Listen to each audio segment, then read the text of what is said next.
بسم اللہ الرحمن الرحیم الحمد للہ وکفی وسلام علی عبادہ الذین اصطفی اما بعد فاعوذ باللہ من الشیطان الرجیم بسم اللہ الرحمن الرحیم قالوا یا ابانا ما لک لا تأمنا علی یوسف وإنا له لناصحون أرسله معنا غدا يرتع ويلعب وإنا له لحافظون صدق اللہ العظیم۔ محترم بزرگ و عزیز دوستو، سورہ یوسف کی 2 آیتیں آپ حضرات کے سامنے پڑھی گئی۔ قرآن پاک میں اللہ تعالیٰ نے حضرات انبیاء کرام علیہ السلام کے واقعات ذکر فرمائے ہیں۔ 2 صورتیں ایسی ہیں جن میں اللہ تعالیٰ نے 2 پیغمبروں کا تفصیلی تذکرہ فرمایا ہے۔ ایک سورہ یوسف ہے جس میں اللہ تعالیٰ نے حضرت یوسف علیہ السلام کا واقعات تفصیل کے ساتھ وضاحت کے ساتھ بیان فرمایا ہے، اور دوسری سورت سورہ نوح ہے جس میں اللہ تعالیٰ نے حضرت نوح علیہ السلام کا واقعہ بیان فرمایا ہے۔ سورت یوسف بھی بڑی عظیم الشان سورت ہے، اس میں ہمارے لیے اور قیامت تک آنے والے انسانوں کے لیے بڑے اسباق ہیں۔ حضرت یوسف علیہ السلام کا یہ واقعہ آپ نے سنا ہوگا کہ حضرت یوسف علیہ السلام کے والد حضرت یعقوب علیہ السلام، ان کی 2 بیویاں تھیں۔ ایک بیوی سے 11 بچے تھے اور دوسری بیوی سے 2 بچے تھے۔ حضرت یوسف علیہ السلام اور ان کے سگے بھائی بنیامین، یہ 2 ایک بیوی کے تھے اور دوسرے 11 بھائی ایک بیوی کے تھے۔ حضرت یعقوب علیہ السلام کو حضرت یوسف اور بنیامین ان دونوں سے بہت زیادہ محبت تھی۔ اب یہ دوسرے بھائیوں کے لیے ناقابل برداشت بات تھی کہ والد بزرگوار اپنی ساری شفقتیں انہی دونوں بھائیوں پر لٹاتے ہیں، ہماری طرف نظر نہیں کرتے، یا جتنی محبت ان کے ساتھ کرتے ہیں اتنی محبت ہمارے ساتھ نہیں کرتے۔ تو بالآخر بھائیوں کو حسد ہو گیا۔ اسی لیے علماء نے لکھا ہے کہ بعض اوقات محبت کی زیادتی محبت کرنے والے کے لیے بھی مصیبت بن جاتی ہے، اور جس سے محبت کی جاتی ہے اس کے لیے بھی مصیبت بن جاتی ہے۔ تو حضرت یعقوب علیہ السلام ان دونوں کو بہت زیادہ چاہتے تھے، تو دوسرے بھائیوں کو یہ برداشت نہیں تھا۔ تو دوسرے بھائیوں نے مشورہ کیا کہ کسی طرح ان دونوں کو راستے سے ہٹایا جائے تاکہ والد بزرگوار کی پوری توجہ ہماری طرف ہو جائے۔ تو انہوں نے قتل کرنے کا اور جان سے مار دینے کا، کسی نے ایک رائے کے طور پر یہ بات کہی کہ قتل کر دیا جائے۔ پھر ان میں سے ایک بھائی نے یہ مشورہ دیا کہ جان سے مارنا اچھی بات نہیں ہے، تمہارا جو مقصود اور مطلوب ہے کہ بھائی راستے سے ہٹ جائے، والد کی توجہ ہماری طرف ہو جائے، تو ایسا کیا جائے کہ لے جا کر کسی دور اندھیرے کنویں میں ڈال دیا جائے۔ اب وہاں اس کے ساتھ جو معاملہ ہو سو ہو، کوئی قافلہ آئے وہ قافلے والے لے کر چلے جائیں، تو اس طرح ہمارا کام بھی پورا ہو جائے گا اور بھائی یوسف کی جان بھی بچ جائے گی۔ تو یہ مشورہ کرنے کے بعد بھائیوں نے اپنے والد حضرت یعقوب سے کہا کہ قالوا یا ابانا ما لک لا تأمنا علی یوسف، کہ ابا جان کیا بات ہے، آپ یوسف کے بارے میں ہمارے اوپر یقین نہیں کرتے، ہم پر اطمینان نہیں رکھتے۔ جبکہ وَإِنَّا لَهُ لَنَاصِحُونَ، ہم اس کے خیر خواہ ہیں، ہم اس کے سلسلے میں ہمدردی رکھتے ہیں، وہ ہمارا بھائی ہے، آپ اس کو ہمارے ساتھ بھیجیے۔ ارسلہ معنا غدا یرتع ویلعب، آپ کل اس کو ہمارے ساتھ بھیجیے، وہ ہمارے ساتھ آئے گا، کھائے گا اور کھیلے گا، ہم اس کی حفاظت کریں گے۔ تو حضرت یعقوب علیہ السلام نے فرمایا کہ مجھے ڈر اس بات کا ہے کہ تم اس کو ساتھ لے جاؤ گے اور پھر تم اپنے کاموں میں مصروف ہو جاؤ گے، تو کہیں ایسا نہ ہو کہ یوسف کو کوئی بھیڑیا کھا جائے۔ تو اس طرح یہ واقعہ تفصیلی ہے، مجھے واقعہ عرض کرنا نہیں ہے۔ واقعے میں یہ بات عرض کرنا ہے کہ بھائیوں نے اپنے والد بزرگوار سے حضرت یوسف علیہ السلام کے بارے میں جو کہا، قرآن نے اس کو نقل کیا کہ ابا جان آپ یوسف کے بارے میں ہم پر بھروسہ نہیں کرتے، جبکہ ہم اس کے خیر خواہ ہیں، ہم اس کے ہمدرد ہیں، وہ ہمارا بھائی ہے، ہم اس کے ساتھ خیر خواہی کا جذبہ رکھتے ہیں۔ یہاں حضرات مفسرین نے ایک اہم نقطہ اور بڑی اہم بات ذکر کی ہے، وہ یہ کہ ہر گمراہ کرنے والا خیر خواہ کے روپ میں آتا ہے۔ ہر گمراہ کرنے والا خیر خواہ اور ہمدرد کی شکل میں ہی آتا ہے۔ تکلیف پہنچانے والا، نقصان پہنچانے والا خیر خواہ کی روح میں ہی آتا ہے۔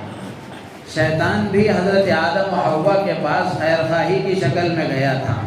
قرآن نے نقل کیا ہے کہ شیطان نے حضرت آدم و حوا علیہ السلام سے کہا تھا کہ انی لکما لمن الناصحین، کہ میں تم دونوں کا بڑا خیر خواہ ہوں، بڑا ہمدرد ہوں۔ تو شیطان نے بھی حضرت آدم و حوا کے ساتھ جو معاملہ کیا وہ خیر خواہی کی شکل میں ہی کیا تھا۔ تو بالکل اسی طرح آج بھی یہی معاملہ ہے کہ چاہے گمراہی عقیدے کے اعتبار سے پھیلائے آدمی یا عمل کے اعتبار سے خرابی پھیلائے، لیکن وہ آئے گا خیر خواہی کے روپ میں ہی، وہ آئے گا خیر خواہ کی شکل میں ہی۔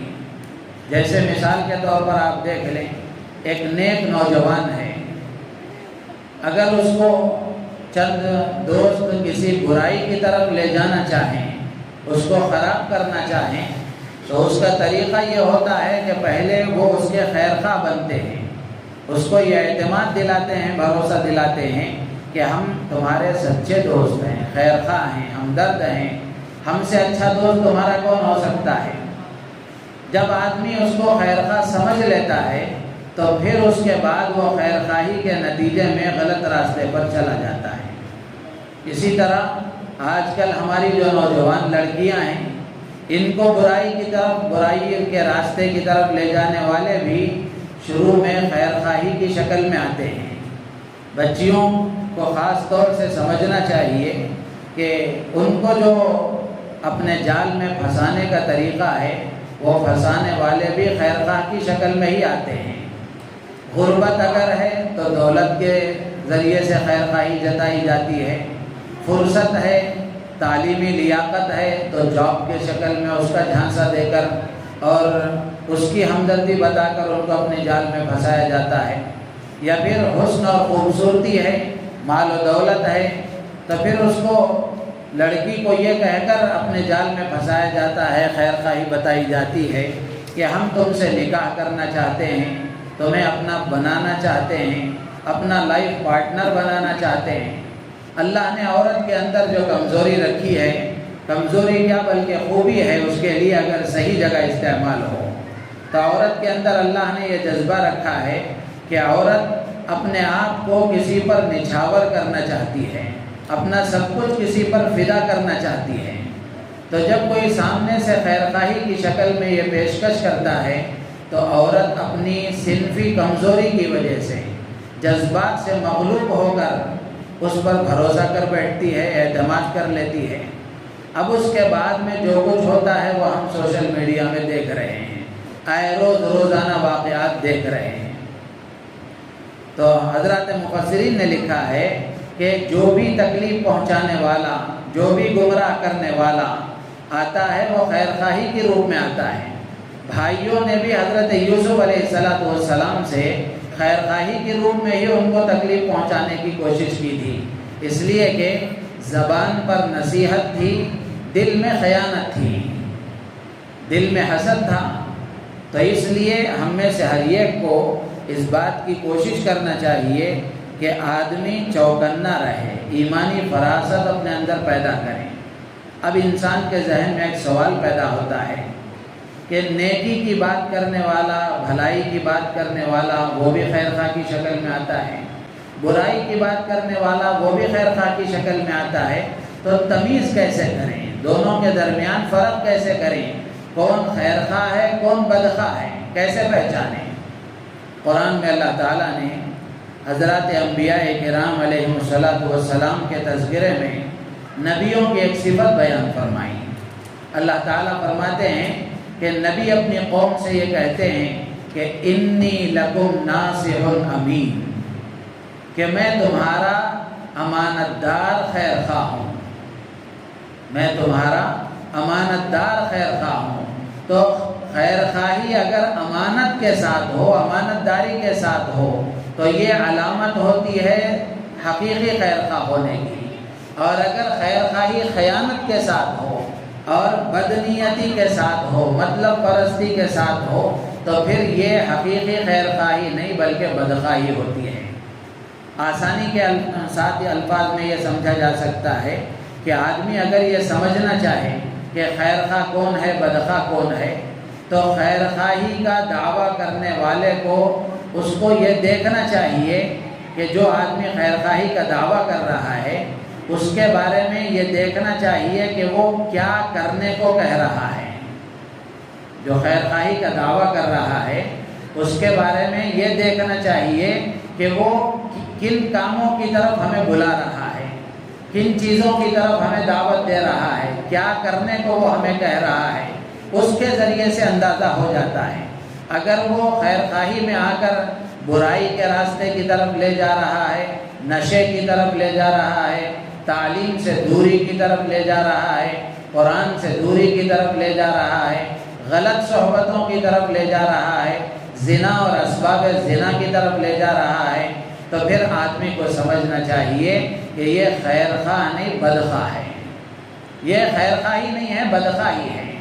اور اگر خیر خواہی کے ساتھ آدمی، خیر خواہی کا دعویٰ کرنے والا اللہ کے احکامات کی طرف بلا رہا ہے، اللہ کے نبی کی سنتوں کی طرف بلا رہا ہے، قرآن و حدیث کی طرف بلا رہا ہے، صحابہ اور تابعین سلف صالحین کی طرف بلا رہا ہے، تو پھر آدمی کو سمجھنا چاہیے کہ یہ حقیقی خیر خواہ ہے۔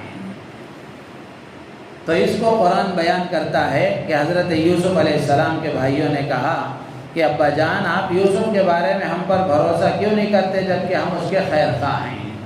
تو یہ ایمانی فراست آدمی کو اپنے اندر پیدا کرنا چاہیے، عورتوں کو بھی پیدا کرنا چاہیے، مردوں کو بھی پیدا کرنا چاہیے، تاکہ آدمی کو پتہ چلے کہ سامنے والا ہمیں کیسے یوز کر رہا ہے، کیسے استعمال کر رہا ہے اور کن چیزوں کی طرف بلا رہا ہے، تو اس کے ذریعے سے فرق پڑے گا۔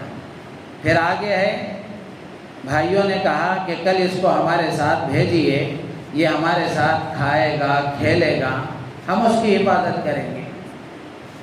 اس میں ایک چیز ہے کھیل کود۔ کھیل کود منع نہیں ہے شریعت میں۔ بعض لوگ یہ سمجھتے ہیں کہ اسلام میں کھیل کود ہے ہی نہیں، اور بعض یہ سمجھتے ہیں کہ سب صحیح ہے، جو چاہے کرتے رہو۔ دونوں چیزیں غلط ہیں۔ اسلام جائز کو جائز کہتا ہے، ناجائز کو ناجائز کہتا ہے، صحیح کو صحیح کہتا ہے، غلط کو غلط کہتا ہے۔ تو کھیل کود کے شریعت میں حدود متعین ہیں، حدود شریعت نے طے کیے ہیں۔ کچھ اصولی باتیں ہیں، اس کو اگر ہم سامنے رکھیں گے تو آئندہ زمانے میں بھی آنے والے دنوں میں الگ الگ طریقے کے کھیل ایجاد ہوتے رہیں گے۔ شریعت اصول بیان کرتی ہے، ان اصول کو سامنے رکھ کر ہمیں ان کھیلوں پر فیصلہ کر لینا چاہیے۔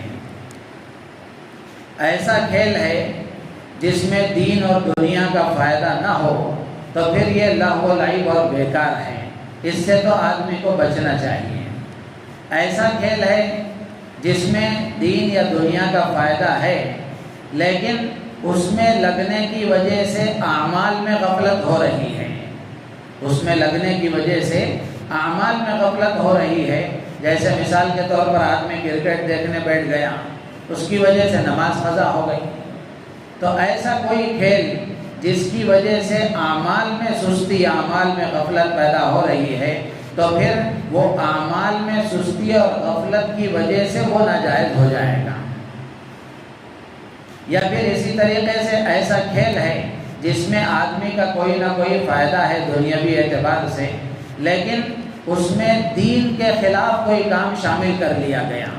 جیسے مثال کے طور پر آدمی کھیل کھیل رہا ہے، اس میں اس کا فائدہ بھی ہے، لیکن اس میں ناجائز شرطیں لگا لی گئی، تو پھر وہ کھیل ناجائز ہو جاتا ہے۔ اسی طریقے سے علماء نے لکھا ہے کہ ایسا کھیل آدمی کے لیے جائز نہیں ہے جس میں اس کا سطر کھلا ہوا ہو۔ فٹ بال کھیل رہا ہے آدمی یا کوئی کھیل کھیل رہا ہے، اس کا گھٹنا نظر آ رہا ہے، اس کی رانیں نظر آ رہی ہیں، تو یہ سطر کھلا ہوا ہے، تو ایسے کھیل سے بھی منع کیا گیا۔ اور اسی طریقے سے ایسا کھیل جو مخلوق ہے، جس میں مرد اور عورتیں سب دونوں حصہ لیے ہوئے ہیں، تو ایسا کھیل بھی منع ہے۔ اور اسی طریقے سے ایسا کھیل جس میں میوزک بجائی جاتی ہو، موسیقی ہو، وہ بھی منع ہے۔ اور اسی طرح ایسا کھیل جس میں ناچ ہو، ناچنا کودنا ہو، ڈانس ہو، ایسا کھیل بھی منع ہے۔ اور اسی طریقے سے ایسا کھیل جس میں خالص کفار کی نقل اور مشابہت ہو، تو ایسے کھیل سے بھی منع کیا گیا۔ اب اس کے علاوہ جو کھیل ہو سکتے ہیں جس سے آدمی کو نفع ہے، اس کی صحت کو نفع ہے، تو آدمی ایسے کھیل کھیل سکتا ہے۔ بلکہ اسلام یہ تعلیم دیتا ہے کہ آدمی ایسے کھیل کھیلے جس کی وجہ سے اس کے بدن میں ورزش پیدا ہو، بدن کے لیے وہ ورزش کا سبب ہو، صحت کا سبب ہو، اس لیے کہ ایک صحت مند دل اور دماغ ایک صحت مند بدن میں ہی ہو سکتا ہے۔ تو اسلام یہ چاہتا ہے کہ آدمی صحت مند رہے، تو صحت مند رہنے کے لیے، صحت حاصل کرنے کے لیے آدمی اگر کوئی ایسا جائز شکل کا کھیل کھیلتا ہے تو اس کی گنجائش ہو سکتی ہے، شرط یہ ہے کہ یہ ناجائز شکلیں اس میں نہ ہوں۔ اللہ تعالیٰ سے دعا ہے اللہ تعالیٰ ہم سب کو ان باتوں پر عمل کی توفیق عطا فرمائے۔ سبحان اللہ وبحمدہ، سبحانک اللہم وبحمدک، اشہد ان لا الہ الا انت، استغفرک۔